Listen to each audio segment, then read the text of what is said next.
Hola, turubem, konnichiwa, como estas, hello, aloha, what it do? Welcome to the JBOYKS SPORTS podcast. We appreciate you listening. Please like, share, and subscribe if you're interested. And if you're not, you can still help a brother out and still do those things. Please comment in the comment section because I love to reply and have conversations and debates with people about sports. That's why we created this channel. And make sure you hit that notification bell so that you can receive all of our videos and you don't miss, excuse me, and you don't miss any of them, because what happens is if you don't do that, sometimes they won't notify you.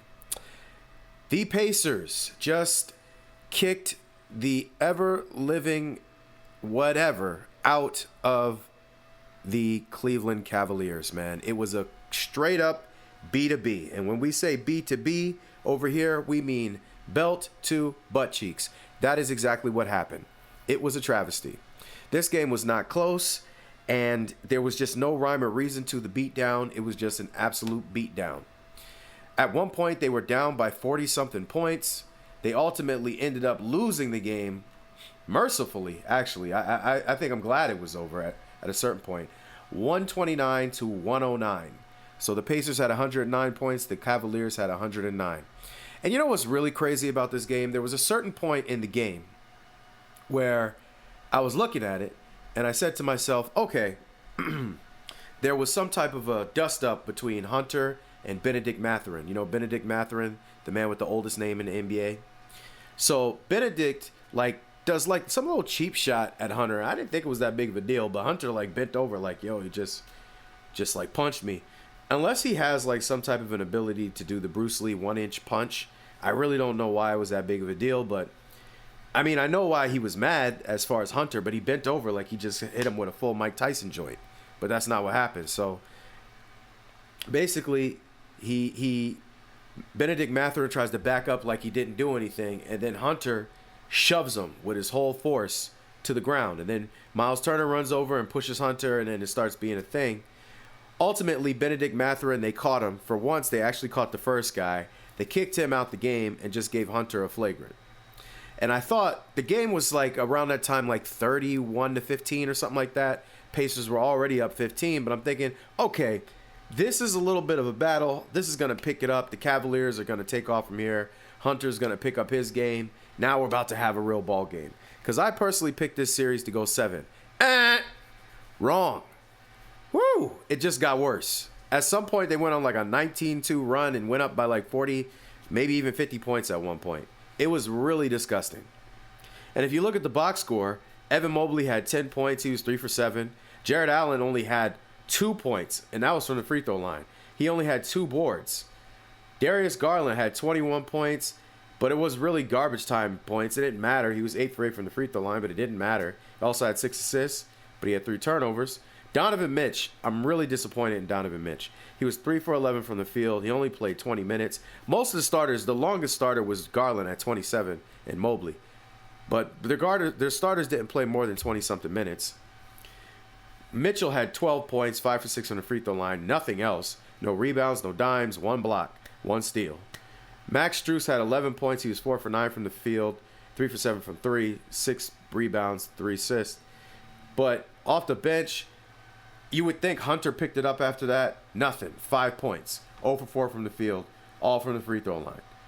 Isaac Okoro had 13, but he normally doesn't play that much, I don't think. I think they just threw him in there for fun times. Ty Jerome finally had a decent game, but again, it was in garbage time. He had 7 points, 2 for 3 from the field, 1 for 1 from the three-point line. This is really just a straight-up beatdown. It was all really embarrassing. And I really had picked this series to go 7, and I thought after that little dust-up that Hunter and team would pick it up, and they just did nothing. I don't know if they dislike Hunter and they just didn't feel like fighting for their boy, but they just went down the drain after that. Pascal Siakam had 21 for the Pacers. Naismith had 12. Miles Turner had 20 and 7. Nembhard had 7. Tyrese Halliburton had 11 and 5 assists also. 20 points off the bench for Obi Toppin. How do you like your Toppins? That's how he's going to give it to you. 13 for TJ McConnell, one of the hardest working people in the NBA.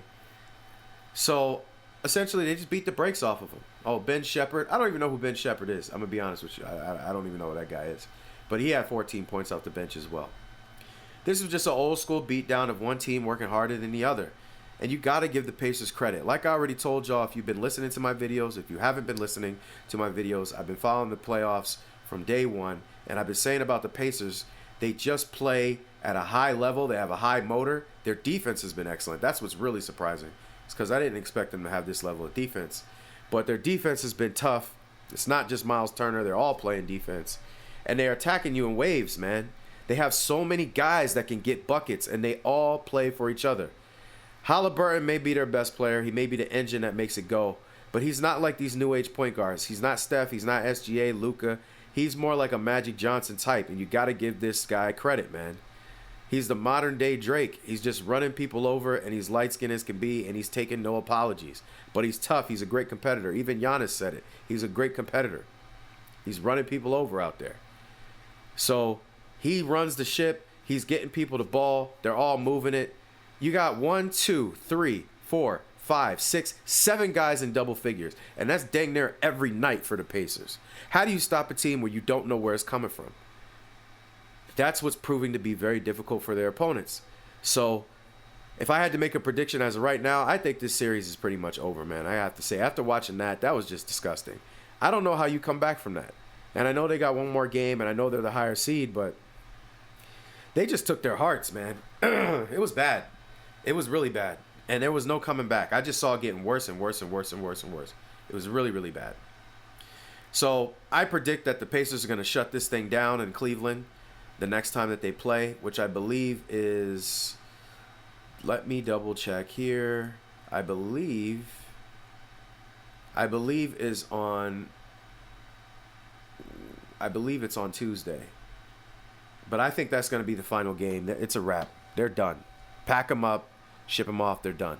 But also, just briefly to take a quick look at an interesting trend here for Donovan Mitchell. Now, I went out and said Donovan Mitchell is highly underrated. I think people aren't giving him his credit. And I believe that, you know. And I thought that if he had a better team, he could be a better leader and really shine. He has a good team right now. He has a very good team. They won a lot of games. They won 60-something games. So, you know, there's no excuses for this. They should not be getting beat like this. The first couple games, they didn't have their guys, and I guess that gives them somewhat of an excuse. But this game is just inexcusable, man. This guy had 48 points and then 43 points. And I'm up here saying, like, yo, he's actually been the best player in the league from an individual standpoint in these playoffs. He's been cooking it. But at the end of the day, you still got to win. And Donovan Mitchell, this is a trend for you, my brother. And obviously, as you guys are looking at this graphic, he has made the playoffs every single year, but he hasn't made it past the second round. And what I fear for Donovan Mitchell is that you're going to turn into the new age James Harden, bro. You know? So you still got one more game left to fight for your life, and then you maybe have one more game after that. But as of right now, I don't see it, Don. I think you're done. Which means you're just going to be a super talented player like a James Harden that just, for whatever reason, can't go anywhere with it. You just can't win consistently. And I hope I'm wrong. I hope he proves me wrong. But as of right now, that's what it looks like is going to happen. So what do you guys think? Do you think that Donovan Mitchell has the fortitude, the testosterone fortitude in him, the man-made grit to come out and win this next game, even after this disgusting beatdown, this B2B, belt to butt cheeks that he just received? Or do you think that he's just going to fold and he's just going to fall apart, similar to his I guess his uncle James Harden? Because at this point, he's looking like he's following that path. James Harden never missed the playoffs, but he also ain't going nowhere in the playoffs either. So is that what you want for your legacy? You got to ask yourself that, Donovan Mitchell. You got to ask yourself. You had the best record in the league. You got a lot of talent around you, and you just going to go out like this? And again, this is not to take a dump on the Pacers. They're a very, very, very good team. Like I said, they're coming at you in waves. They got a lot of guys that can play. You're in trouble when you play against them. No doubt. But this is your opportunity, bro. You had the easier walk between Boston and the Knicks. You guys are the top 3 teams. You had the easier route. And right now you're blowing it. So we'll see what happens with this series. I got the Pacers putting it away, and then they just got to wait for who's going to win between the Celtics and the Knicks. So I appreciate you guys for listening. Please like, share, subscribe. Also hit that notification bell because you want to make sure you get all the videos. Please comment. I like to comment and talk to people in the reply section. I have a lot of really fun ideas about basketball. I'm sure you guys have some too. I love sports in general. Excuse me. Not just basketball. Love all sports. But specifically basketball and football on this channel is what we're going to be discussing. So please feel free to hit me up in the comment section. I will reply. I guarantee it. Please don't click off immediately because there's some other suggested videos that I know you will love. I appreciate you. Thank you very much for your time. Much humble. Excuse me. I'm very humble. Much love. That somehow you never get over leaving